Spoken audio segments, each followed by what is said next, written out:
রাজধানীর পুরান ঢাকার তাঁতীবাজারের এই ব্রিজটি এখন নেশাগ্রস্ত মানুষের দখলে।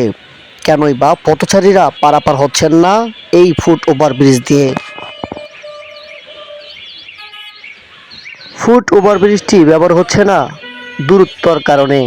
পথচারীরা কেনই বা ব্যবহার করছেন না ফুট ওভার ব্রিজটি? জীবনের ঝুঁকি নিয়েই পারাপার হচ্ছেন পথচারীরা।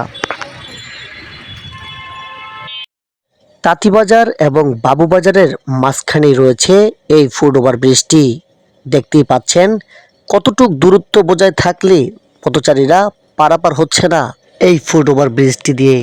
প্রতিদিনই ছিনতাইকারীদের কবলে পড়ছেন পথচারীরা। মোবাইল ছিনতাই, গলার চেন এবং কানের দুল নিয়েই চলে যাচ্ছে ছিনতাইকারীরা।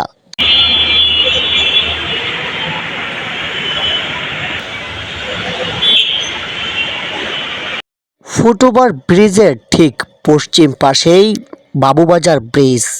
জ্যামজটের ব্যস্ত শহরের এক নানা রূপ নিয়েছে বাবুবাজার ব্রিজ।